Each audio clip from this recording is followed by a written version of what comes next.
So the other 3 points is called virtuosity, and what that is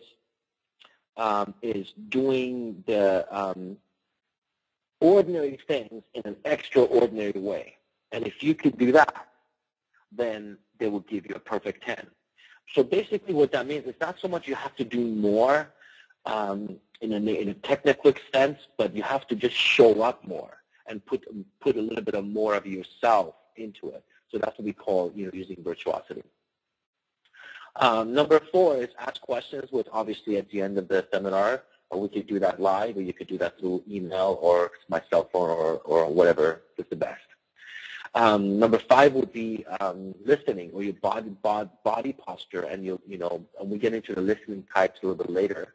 But I want to make sure you guys are not really. I'm a true believer that right now most of you are not truly 100% using empathic listening, because some of you guys might be saying, oh, I heard that before, or what is this guy talking about, or your mind is, my mind doesn't want to be here right now by default.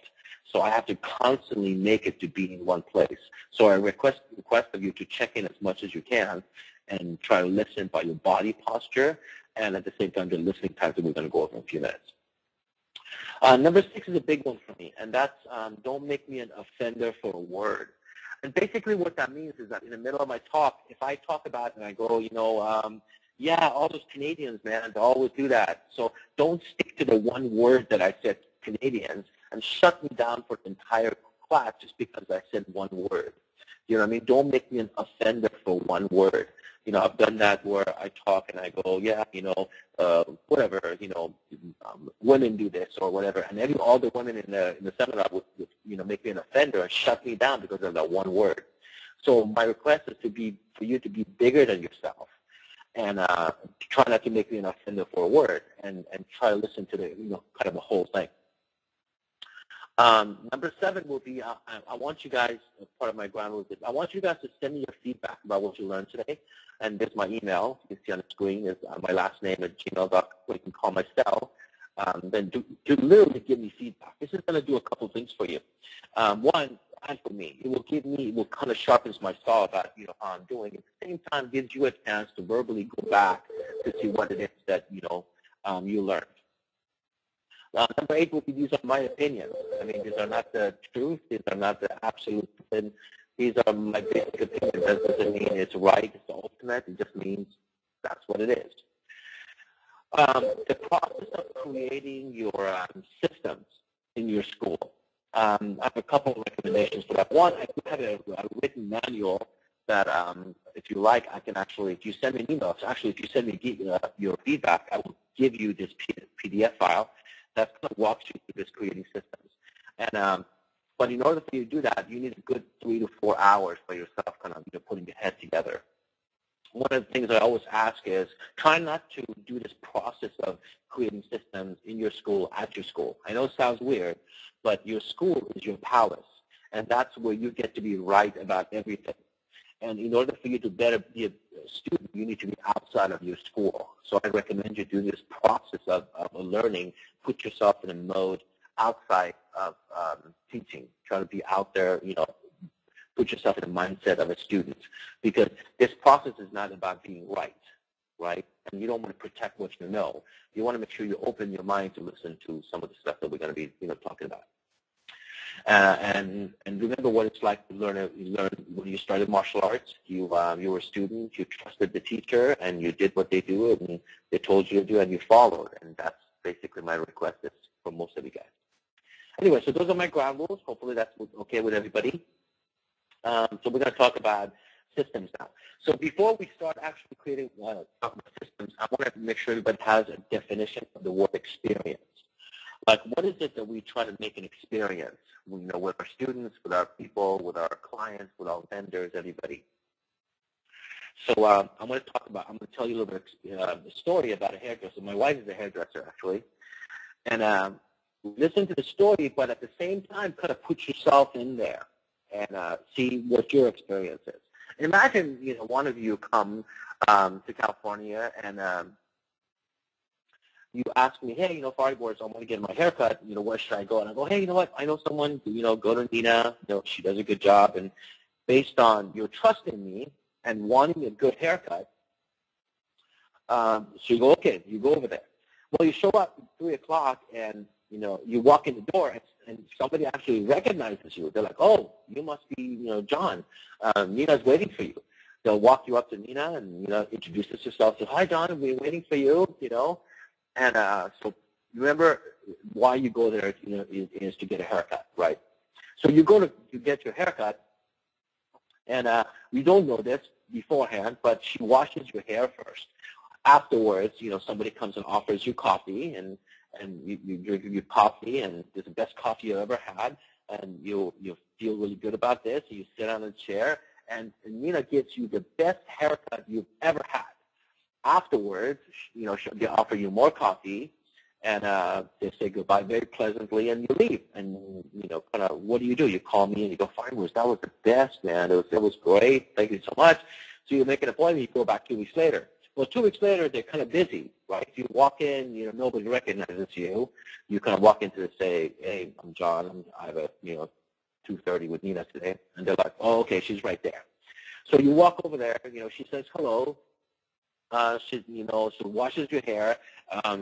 There's nobody to offer you a coffee, and she washes your hair, and she gives you a better haircut than even the time before. So what happens is you get a great haircut, then you leave. Then you go back, 2 weeks later, and what happens is you go in, and nobody recognizes you, and there's no coffee, and she's really busy, so she has an assistant wash your hair.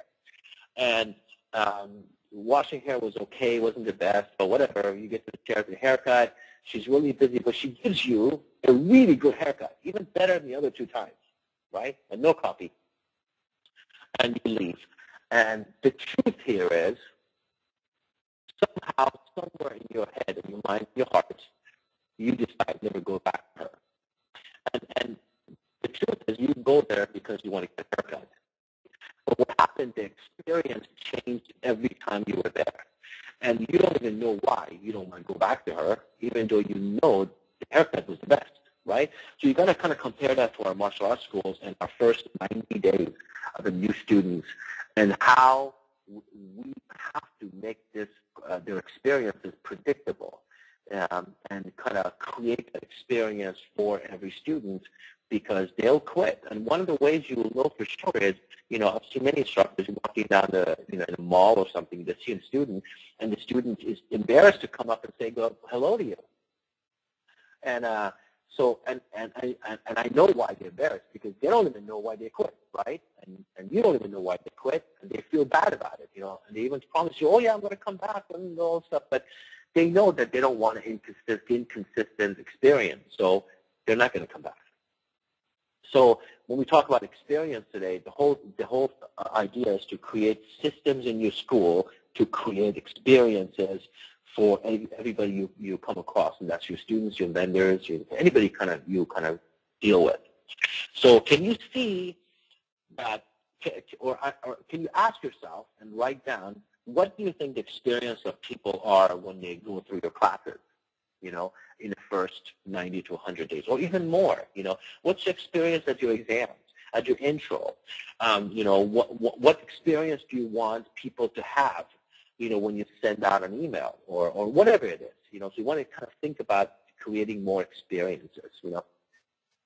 My experience with more, I come from a techie background, and I was kind of proud to say I was one of the first ones who actually created web-based and softwares to run martial arts schools, and I got out of it quickly. And the main reason for that is that I got tired of people protecting what they know and not being open-minded to other things. And even though the software could do so much for the school owners, most school owners wanted to do what they've been doing, but they just wanted to do it faster. So the speed was an issue for them. And my whole thing was, well, direction is more important than speed. So here, I'm going to tell you guys what this software can do for you. But all they wanted was, no. We want to do what we've been doing. We just want you to program it so we can push a button and that happens. It didn't matter what they were doing was the right thing. They just wanted it faster. So protecting what you know will not get you anywhere. So, and there's a great story about the battleship story that's out there. It's about, the ships that are in the ocean, middle of the night, and one of them sees on the radar, sees another ship on the way, and it tells the captain, or he notices that they're going to hit each other.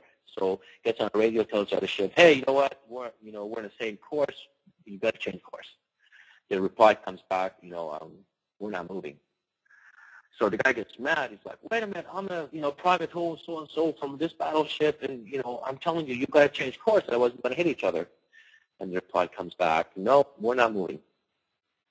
And so he goes against the general or whoever was in charge, and the guy comes in and goes, who do you mean? I'm General so-and-so, we're from battleship so-and-so, and I want you guys to change course. The reply comes back, we're the lighthouse. And obviously, they change course. And that's kind of a story, that's a really big lesson for me, because sometimes I find myself, protecting what I know so much. And once I let go of being righteous, then many, many things can open up for me to grow as a person and as an instructor and as a school owner. Anyway, so let's get into the systems and what it is. So by definition, the system is a group of independent but interrelated elements creating together to unify as a whole together, which kind of sounds like a lot of big words, but I'm going to kind of explain it to you basically what that is. And you'll be able to relate to me with this. I want to talk about, let's say, a typical car mechanic. And I want you guys to visualize this with me. We just went to a Maya convention, or you're listening to a seminar right now or whatever, and we're here to provide good service, right? Well, this guy, car mechanic, goes to a convention just like ours, and they talk about customer service, and they talk about, why, it'd be good for you if you want to get more clients. After you fix their car, wash their car, then when they pick up their car, it's washed and clean, and the car is fixed. So you create a great experience for them. And so the guy walks out there going, oh, my God, this is the best idea ever. So it comes back Monday, 6 to 10 cars, and 10 of them get washed. Tuesday, one of the staff members is not there, 10 cars, 9 get washed. Wednesday, there's testing, so what happens is, out of the 10 cars, only 6 of them get washed. Thursday morning, the guy wakes up and he goes, you know what, I'm not a freaking car wash. I'm a car mechanic, right? And my value is much more. Forget this, washing business. I'm here to, and there goes a great idea, because, it had to depend on memory. So what would be the solution? Solutions have been to build the car wash, an automatic one, at the exit. So no car can leave unless they go through this thing and they're washed. So that by itself is a system, something that works on its own without memory, without you remembering how to do it or when to do it or what to do it. And that's what I mean by creating systems and operational manuals and policies in your school. And the first one, it starts really with curriculum. Is your curriculum system-based? Is your curriculum written? Is the curriculum each built designed to create an experience for the person that's going through the curriculum? Is the curriculum changing all the time? Is it taught differently by different people, or do people have different versions of the curriculum? All that will create disorder in your organization and your school. And order to me means people will, if everything is in order, people will believe and know that what you're doing is right. Your instructors, your staff members know what everything is you're doing is right, because everything has an order. But if it's not in order and you just go by, well, Tuesday I feel like teaching this, and you go teach that, or whatever it is, and some other instructor comes and does something else, then that's not really a systematic way or creating consistent experience for your students. Now, argument here is, oh, well, I teach a system that's live and I want it to be always different. Well, being always different is predictable. So right there, that is a system by itself. But as long as you do it, right? As long as every time you go in, everything is different, that by itself is a system, So my recommendation will be, you can do all the stuff about your business, but if your product, which is, really the core, is on the map, your curriculum, if you don't have that systematized, I wouldn't even touch the business, because you can have the greatest policies on how to answer the phone, but if you don't have policies how to teach a particular technique, then that's going to kind of backfire on you. So my recommendation would be, you start early morning as an owner, and you write every task that's done in your school.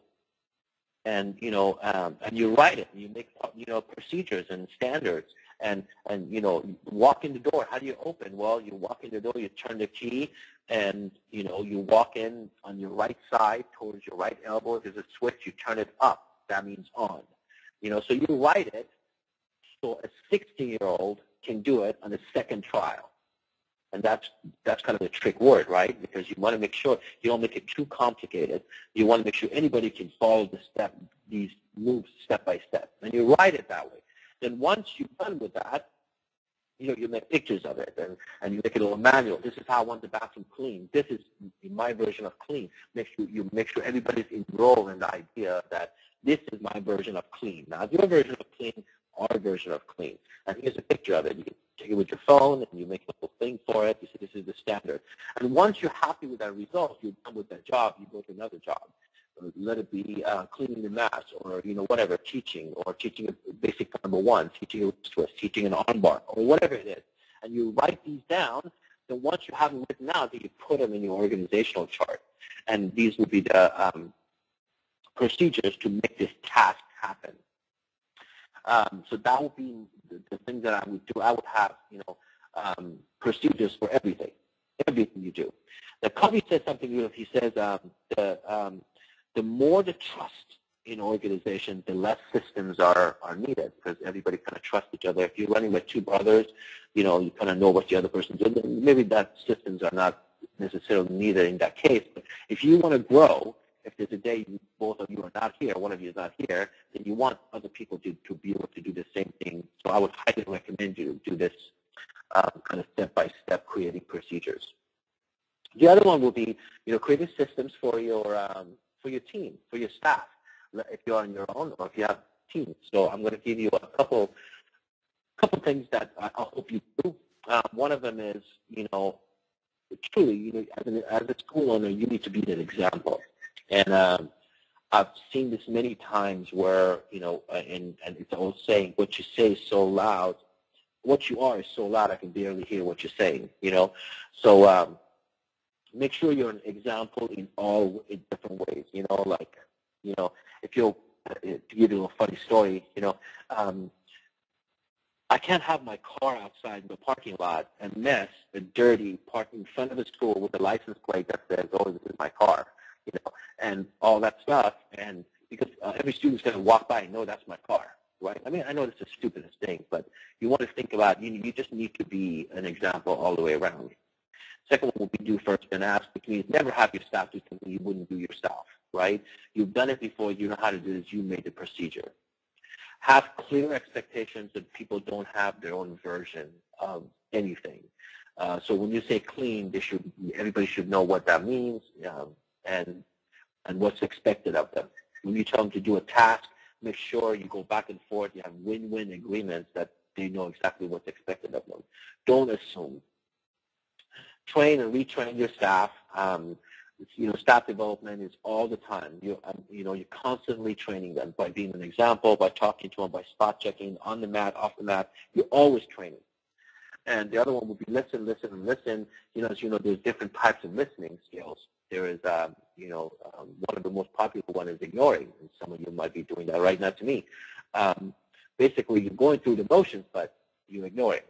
The other one is selective. Selective means you kind of pick the stuff. That's what you do with a 5-year-old, right? So you kind of pick the selective words you want to listen to.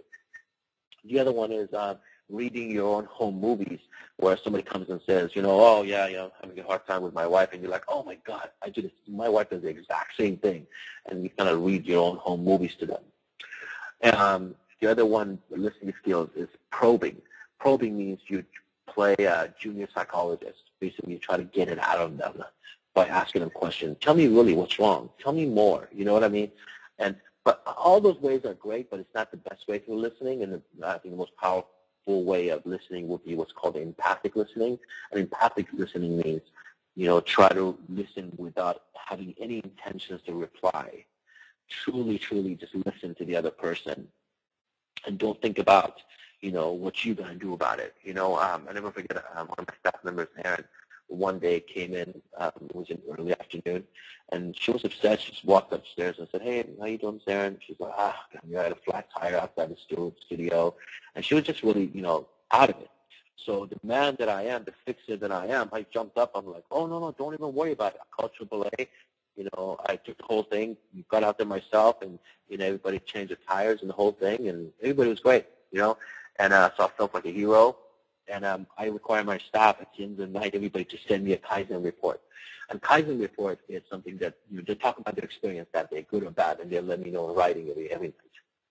And she sent me a Kaizen report, said, by the way, Sensei, I just, when you ask me how you are, I just wanted you to know. I mean, I have a AAA too. I could have done all that stuff too, but I just, you asked me, I just wanted to let you, talk to you and just listen and just sit in your office and talk a little bit. But no, the man that I am, I wanted to fix it, And so that I didn't really use empathic listening in that time. Another story I have, there's a great experience that I did for the empathic listening is my office went upstairs so I could see who comes in. And I remember one afternoon, this lady, I saw this door open, this lady comes in, little 5-year-old, and this, as soon as they came in, you could see the 5-year-old just kind of kicking the walls and kind of hitting the ground, hitting the walls and the window. And while I was upstairs, I'm looking at this kid and mom walking in, I'm going, oh my God, kid from hell, how, what is this kid doing? And, whatever, going through my conversations, right?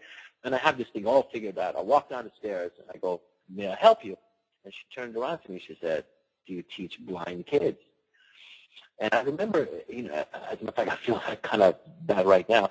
I was kind of like, I couldn't breathe, I was like, I couldn't bring myself to even talk. I had to excuse myself, and I said, I need to go outside. I walked outside, and I was like, oh my God, who the hell do I think I am that, I just, put this kid in a box. I already assume all the stuff, and I didn't take the time to really use empathic listening, and I used my judgment, Anyway, that was a big lesson for me to not to just judge and try using more and more listening skills. Anyway, so number 6 would be acknowledging your staff, and there's many ways that you can acknowledge your staff and creating deposits in their emotional bank accounts by using treating them as human, and having systems is great, but you need to have some personality that goes along with that. To give an example, I met a gentleman who only had 3 staff members, and every time they get their paycheck, he would give them a lottery ticket with every paycheck. And I used to think, that is kind of ridiculous. It's $1 extra. What is this? But it wasn't like that, because for those staff members, after I was asking them, when they open their paycheck, the first thing they do is look for a lottery ticket. And this happened every 2 weeks when they got paid. Because it wasn't the lottery ticket. It was the owner's way of saying, I care about you to do a little bit extra for you, so I'm going to give you an opportunity for $1. And the opportunity could be you could win whatever, But I just thought that was just a clever idea of $1 extra on top of their paycheck to give them an opportunity to do something much bigger. Anyway, so you could just imagine what would happen if he would give it a check without the lottery ticket. I mean, they'd be upset. And they'd be upset for $1, right? But it's not the $1. It's an experience that they're looking for, Another one with the staff members is I think it's important that we get to know their family and friends. As good as they are, you want to make sure, what kind of family they have, what kind of staff, what kind of friends they have, because that's going to determine where, they'll be with you for a long time or not. So I think that's, that's kind of an important thing to know. Anyway, so most of the stuff that I talk about, actually, I'm pretty sure 100% of it, I didn't make up. This is not my stuff. I have some references that I want you guys to go through, and some of you guys have already read it. The E-Myth by Michael Gerber and the 7 Habits of Highly Effective People with Stephen Covey. But my experience has been with most martial arts school owners, I'm sure nobody here, is that people like to collect books. People like to collect manuals, and they're proud of that. They're proud of the heavy, I got every manual there is, but they don't read it. They love collecting them. I mean, they go to a seminar, and if there's a handout, I feel like they have to have the handout. It's like, oh my God, I'm going to miss this seminar if I don't get a handout. And some of you might do that today, like you want to get this, written thing I have in systems, but no, it's not going to do anything for you unless you use it, right? Unless you do something about it. Otherwise, you just collect books, and you have a pretty library, which I've seen a lot of schools will have that. And they have every DVD, every video there is, and buy everything there is, but they just don't spend time on it. So my recommendation to you will be, don't be a collector. Don't just collect things. Try to minimize things and try to use things, because that's a lot more powerful. Like I said, one of my greatest teachers is Tom Cowles. I often spend a lot of time with him. And I go, Tom, the last thing I want is another idea. Please don't give me any more ideas. Tell me how to use what I already have, and let me go back to do simple things, And so anyway, my last thing would be, I want to tell you about the experience that I had at a karate birthday party, because I'm really big on birthday parties. And I wanted to, this kind of brings back why I think systems are great, policies are great, ideas are great, but sometimes you want to make sure you understand and the distinction between what is the difference between doing something right and doing the right thing, because there's a huge distinction between them. So this experience was, when I did karate parties and stuff, and I do the whole thing, very fun party, and at the end I cut the cake with a samurai sword, and everybody loves it. And most people do that these days, which is very fun to do, But I never forget this one experience that happened to me a few years ago. I remember I was starting a birthday party. I noticed this one old Japanese man, and brought his grandson to the party, and he sat in the corner. And whenever I would do something, I could see that he would watch me. If I did a demo or something, and he would just watch me. I remember towards the end of the party, I forget, I should have gone and introduced myself, but I didn't. But I remember at the end of the party, I opened the case, and I took the samurai sword out of the case. And I could see from the glare into the glass, I could see him sit up taller, like something awakened in him. And I don't forget that. I kind of looked at him like, whoa, So I took the sword, and I walked up towards the cake, and he was just staring at me, but he stood up. He stood up like I'd never seen this old man stand up. And he was all frail and old, and he stood up taller. He walked up towards the table. Then I pulled the sword out, and I cut the cake. And I looked at him, and I saw him kind of curve back down and walk outside, and waited for his grandson outside. And he didn't have to say one word to me, right? But experience that I had, I was ashamed. I'm like, oh my God, what did I just do? In the name of doing a fun thing, cutting the cake with a samurai sword. But is that what the sword was designed for? And this was a total dishonor. And again, this is my opinion. A lot of people still do it, and they don't feel that way, and that's okay. But I just want to talk to you about experience. From then on, I never did it. A couple of my staff members still do it. They still cut the cake, which I don't mind. But for me, as a martial artist, I decided that day that I will not do that, because there is a part of integrity that I don't care how much systems you have in your school, how successful you are. If you're not doing the right thing, and you're trying to do everything right, if you're not doing the right thing, I think it will backfire on you in the long run. So anyway, I know I kind of rambled off, talked about all this stuff. And I think that's kind of good enough for today. If you guys want, I can be more than happy to email you the little thing that I have. And here's my information again. You can send me your feedback to my last name, azhakh@gmail.com. And send a copy of the feedback to Champions Way also, because I'm sure they'll be interested in knowing how terrible I was, or how much I talked, or whatever. Or you can call my cell phone, 818-355-1107. I appreciate this opportunity to spend some time with you guys in the morning. Kind of started shaky, but I appreciate your time, and looking forward to your feedback, everybody. Thank you so much, Sensei Fariborz. If anybody has any questions at this point, you are definitely welcome to ask, and I can forward them to Sensei. If not, thank you very much for the awesome presentation. Recording will be available, and we'll post it on our YouTube channel. If you guys have any other questions, you can email us at marketing@championsway.com.